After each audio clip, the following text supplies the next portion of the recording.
Kalau you tanya orang bukan Islam, macam mana nak bezakan Tuhan dan ciptaannya? Berarti, apa ciri-ciri Tuhan? Apa ciri-ciri ciptaan?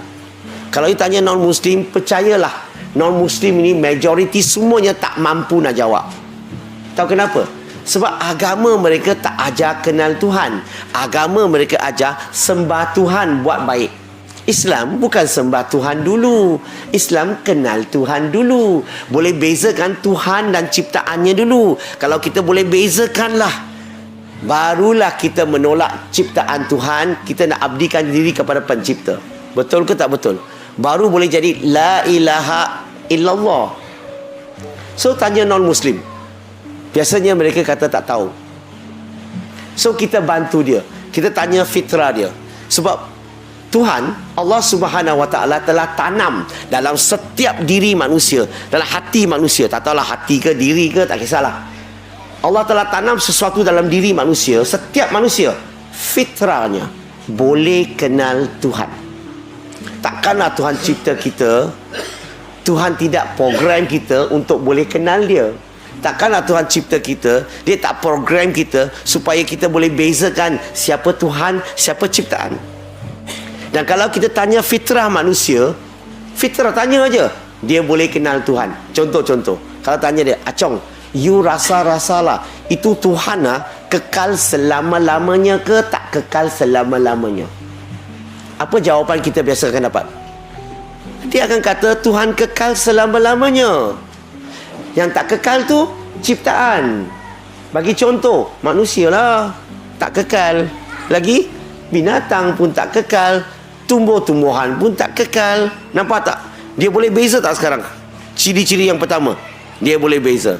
Tanya yang kedua, Tuhan ada permulaan, ada akhir ke? Ada ataupun tak ada permulaan, tak ada akhir? Kekal selama-lamanya maksudnya tiada permulaan, tiada akhir. Ciptaan ada permulaan, ada akhir. Berarti apa-apa yang ada permulaan, ada akhir, lahir dan akan mati, dia tak mungkin boleh jadi Tuhan, dia ciptaan. Soalan ketiga, Tuhan ni terikat tak kepada masa, ruang dan jisim?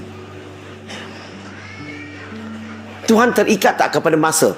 Tidak terikat kepada ruang, tidak terikat kepada jisim. Ciptaan terikat.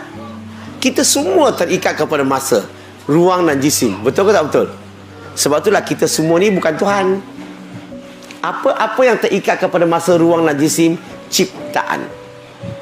Tuhan bergantung tak kepada apa-apa?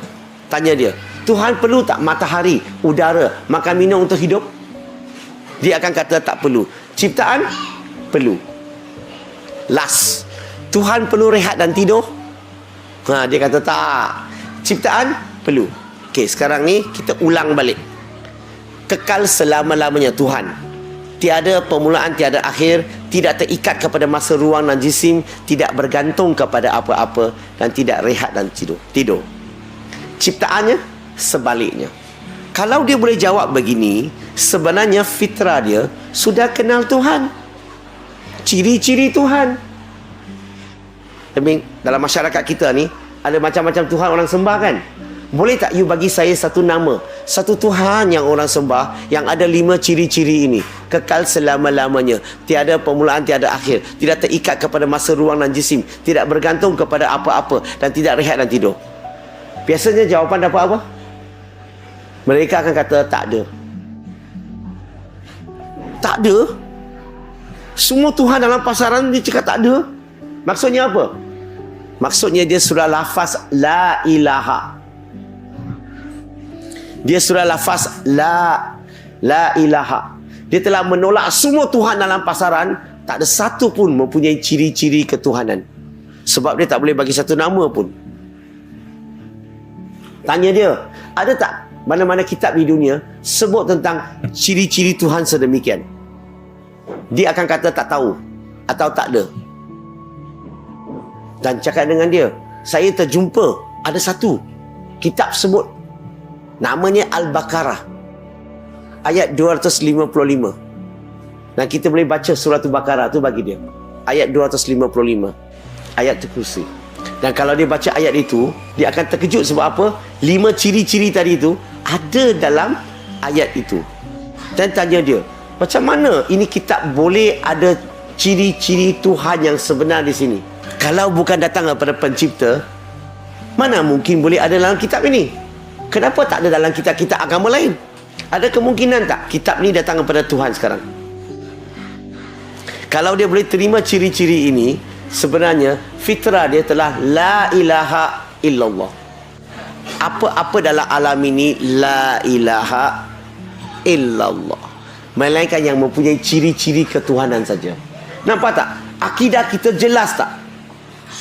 Akidah kita bukan sekadar percaya, tapi kita boleh terangkan dan boleh buktikan siapa yang layak disembah. Sebab kita tahu ciri-ciri Tuhan tiada pada ciptaannya. Setuju tak? So, nak sampaikan dakwah, bincang macam ni saja.